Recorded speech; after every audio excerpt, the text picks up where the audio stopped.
Iya, sangat jelas legal standingnya. Bersaksi. Ada dua hal. Jadi revisi Undang-Undang 32 tahun 2004 dan Undang-Undang 33 tahun 2004 itu sedang dibahas di revisinya Pak Alex, ya kan? Nah, saya kebetulan ikut ya waktu Pak Ju ada di Sekwapres, beliau tidak ikut. Saya ikut sejak awal 2007 sampai terakhir ganti 3 menteri, mulai Pak Ma'ruf, Pak Mardianto sampai Pak ini ya. Saya lebih membaca revisi Undang-Undang 32 2004 karena menyertakan ada 11-13 pakar dari kampus, dari institusi gitu ya. Dan perempuannya cuma saya aja. Kebetulan gitu. Saya ingat banget bagaimana nuansa kita mengusulkan dan sebagainya. Saya satu-satunya peneliti, yang lain itu dosen, guru besar, guru sepuh, guru besar sepuh gitu ya, profesor sepuh. Nah, di situ saya mencoba karena peneliti apa yang saya sampaikan ini sekalian apa ya, curhat dan laporan ya ke teman-teman. Berusaha membacanya itu pasal itu harus betul-betul usernya itu memahami dan lalu merasakan nantinya bermanfaat. Nah, ini memang luar biasa. Dari tim yang merevisi itu, tim pakar itu, kita juga berantem sama gitu. Karena saya melakukan penelitian ke daerah-daerah, saya bisa merasakan gitu. Apa kehendak daerah dan sebagainya, di mana keinginan mereka. Mereka kan hanya memiliki keinginan, karena ini unitary state, gitu ya. Yang punya wewenang untuk mengatur, gitu ya, undang-undang ini memang pemerintah nasional. Nah, di situ saya sampaikan bahwa sebetulnya tidak bisa membuat satu revisi yang parsial.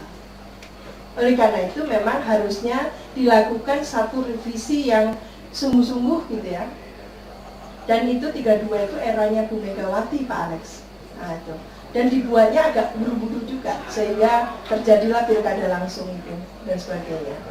Nah, saya melihat antara revisi Undang-Undang 32 dan pilkada itu nyambung. Karena pilkada itu dilakukan karena adanya otonomi daerah. Ini yang belum selesai sebetulnya. Nah, makanya mengapa kita sekarang ini menuai implikasi-implikasi negatif. Karena memang tidak cukup dikonseptualisasikan secara utuh gitu ya. Baik dalam teks dan konteks tadi. Itu yang saya sampaikan ke Pak Alex. Mohon sabar, kalau mau merevisi serius, memang ini bukan waktunya, tahun ini bukan waktunya. Jujur, sudah waktunya sekarang ini fokus pada dapil. Pasti nasibnya undang-undang paket undang-undang otonomi, pilkada, tentang Pemda dan desa ini terkatung-katung. Nah, oleh karena itu yang harusnya kita pikirkan bahwa ini menata daerah sungguh-sungguh untuk agak long term sampai katakan beyond tahun 2025 gitu ya. Nah, ini yang kita pikirkan ke situ. Lalu bagaimana dengan teks yang kita memang harus unitary state, kan itu. Unitary state, apa yang menurut konstitusi memang kita bisa menurunkan itu. Apakah seluas-luasnya ini benar? Mungkin Bu Mega tidak setuju mungkin di konstitusi kita, amandemennya. Seluas-luasnya ini apa ini? Bukan unitary state. Jadi kalau sekarang ada usulan dari daerah-daerah kepulauan, ini akibat dari seluas-luasnya tadi. Lalu apa yang terjadi? Gunung dikapling-kapling, laut dikapling-kapling, gitu kan? Sungai pun dikapling-kapling. Jadi saya sedih juga, bukan karena lalu mending kalau ini membuat daerah menjadi bagus. Tidak menjadi bagus. Gitu. Jadi kita satu-satu berpikirnya itu. Kita benahi dulu otonomi undang-undang ini dengan perimbangan keuangannya itu yang betul-betul sinkron gitu.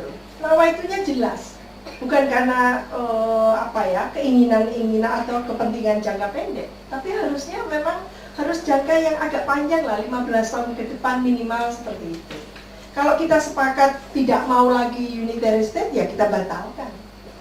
Kita federal saja jelas. Daripada ada seperti ini, kita maunya presidensial tapi parlementer. Ini maunya apa Indonesia ini? Itu.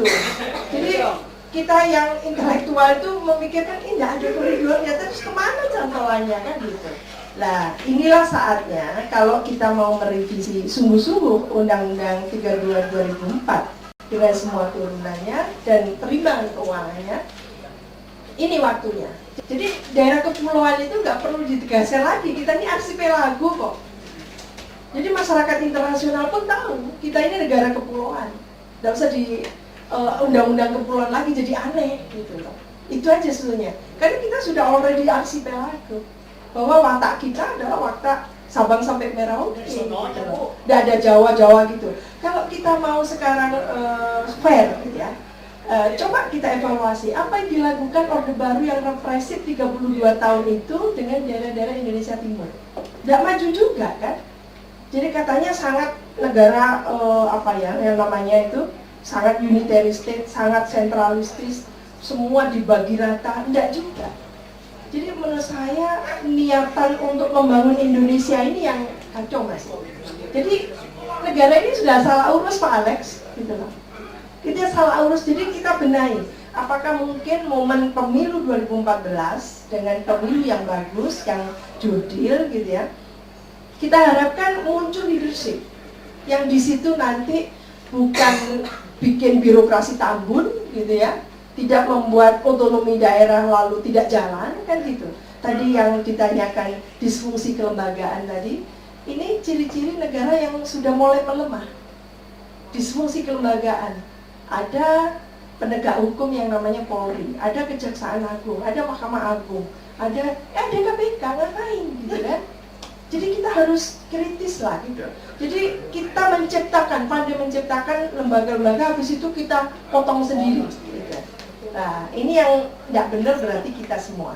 Jadi mindset kita semua tidak benar, dalam keadaan tidak jernih gitu ya. Ini saatnya kita harus memiliki pemimpin yang betul-betul menjadi teladan kita. Karena itu yang kita harapkan.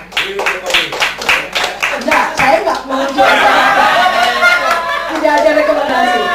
Intelektual tidak boleh partisan. Jadi sebetulnya itu. Daerah apa dong jaga? Iya. Untuk membangun dari daerah itu dari PD. Iya. Jadi itu mungkin biar Pak Alex punya waktu, dari Pak Jo punya waktu untuk kontemplasi serius. Bukan karena ini tidak boleh karena partai atau apa, tidak itu. Tapi tolonglah partai dibuang dulu, ditinggalkan dulu, kita lihat merah putih. Terima kasih. Baik, terima kasih. Terima kasih sekali lagi buat Bung Ro dan Pak Johan Mansa dan Pak Arif Itai.